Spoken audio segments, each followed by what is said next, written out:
Olá, amigos, tudo bem? Estamos aqui hoje para conversar sobre um teminha que é muito confuso na cabeça dos alunos, né? Que é o tema força centrípeta. Quando a gente estuda cinemática na parte de componentes da aceleração, a gente aprende que a aceleração, que é aquela consequência da ação de uma força, né? Ela tem duas componentes, a centrípeta e a tangencial. Da mesma forma, quando a gente estuda a segunda lei de Newton, a gente começa a falar da causa dessa aceleração, que é uma força. E na dinâmica nós temos duas componentes para essa força resultante.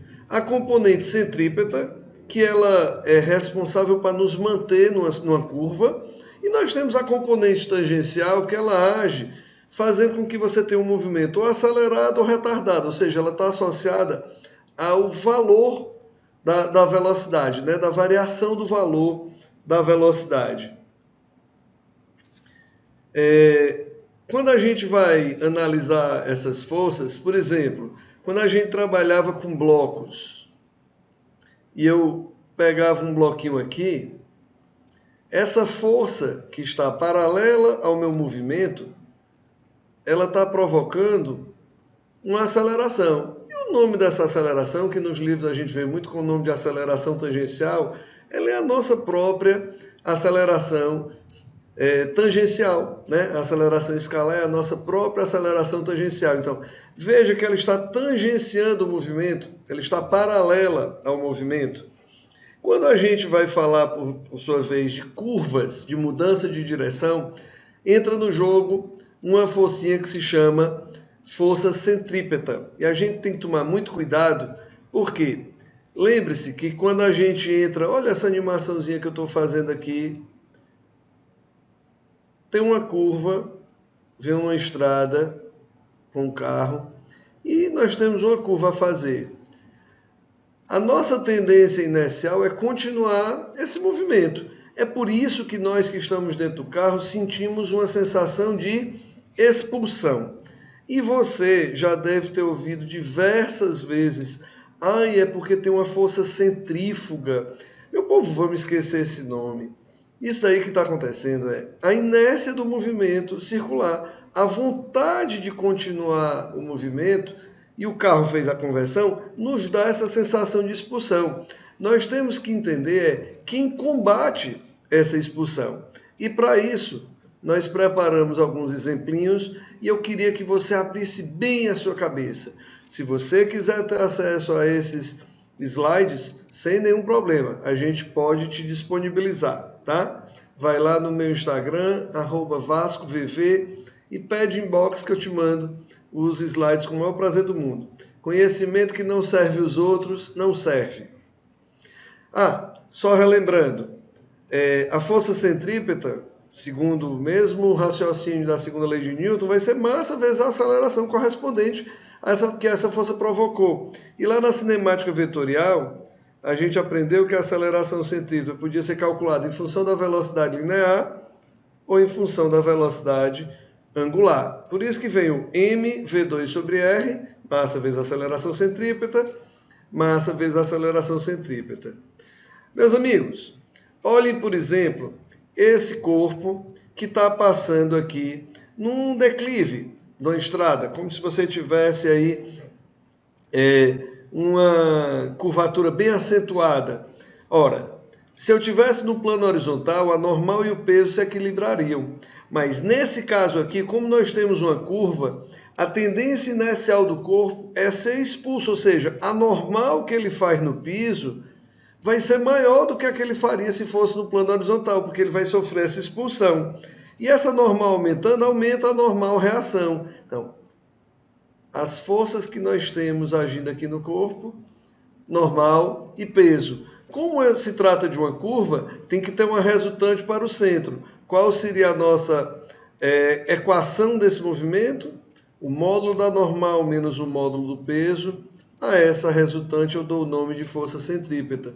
Se você tem dificuldade com física, use uma linguagem mais fácil para você. Em todo movimento curvo temos que ter uma resultante para o centro. Para quê? Vamos usar uma linguagem sua para combater a expulsão que a inércia faz na gente. Por exemplo, se eu tenho aqui como se fosse uma lombada, se eu passo muito rápido essa lombada, a tendência é voar. Então eu vou diminuir a compressão que eu faço no piso, que é essa normal.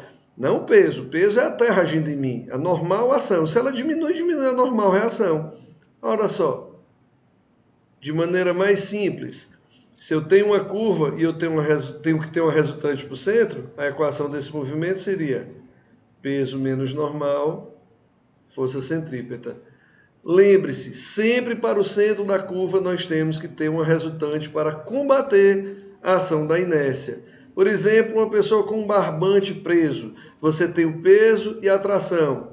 E olhando para o centro aqui, você tem o nome da sua resultante. Não, as forças que estão agindo nesse corpo, a atração da Terra e a força que o fio está fazendo no bloco. Qual seria a equação desse movimento?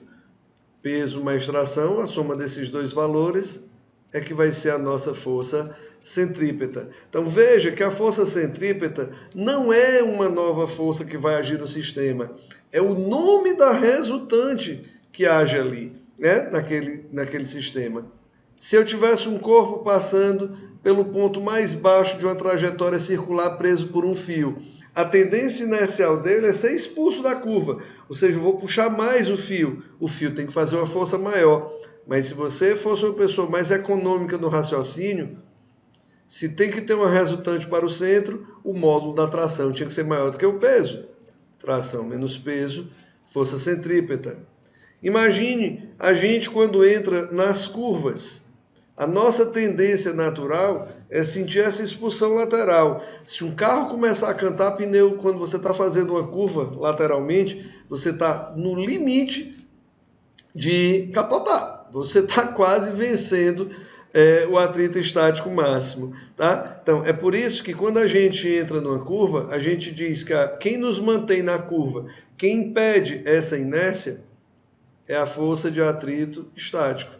Estático, mas o carro está andando. Sim, não de lado. O carro está andando na direção tangencial. O carro não anda de lado. Esse atrito lateral é um atrito também estático.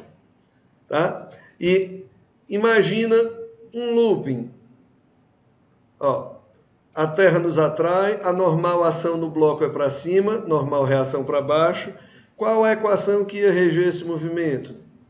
Peso mais normal, a soma desses módulos dá a força centrípeta. Então, seja mais econômico no raciocínio. Às vezes você não é uma pessoa dessa área de ciências exatas, mas você merece, né, ter um conhecimento meio básico até, digamos assim, para enfrentar as questões.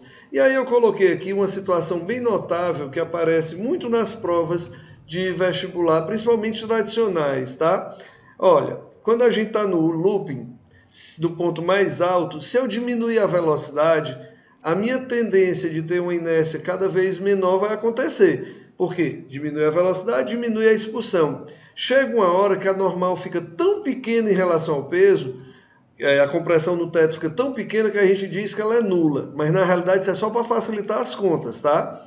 Porque se o peso passará a ser a tua própria força centrípeta, peso mg, força centrípeta mv mínima, porque eu estou na situação mínima, sobre r, tchau, a velocidade mínima vai ser raiz de rg.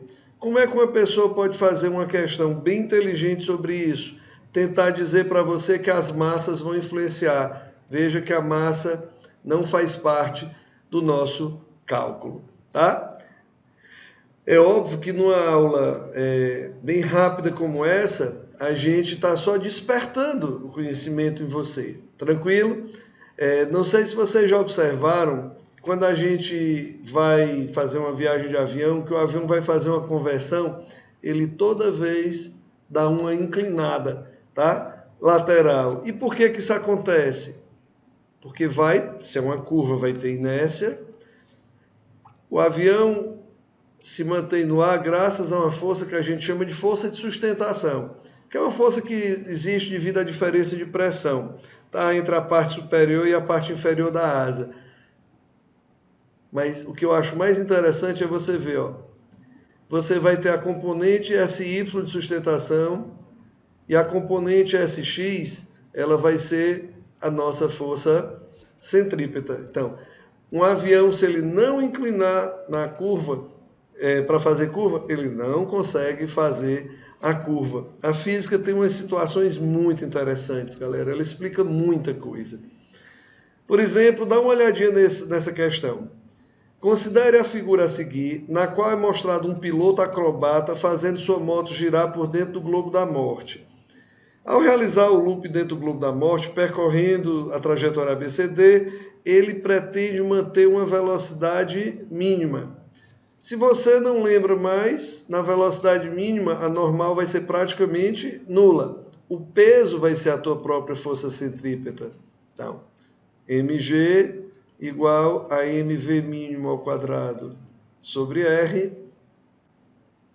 A velocidade mínima vai ser raiz de RG. Eu repeti a dedução para lhe mostrar que você não precisa ficar com informações decoradas. Então, ó, a tua velocidade mínima vai ser raiz quadrada do raio da curva, que é 3,6, vezes a gravidade, que é 10, raiz de 36, 6 metros por segundo. Cuidado, cuidado, cuidado. A resposta está em quilômetros por hora. Se você multiplicar por 3,6, 21,6, né? Quilômetros por hora. Então, vamos dar continuidade aqui.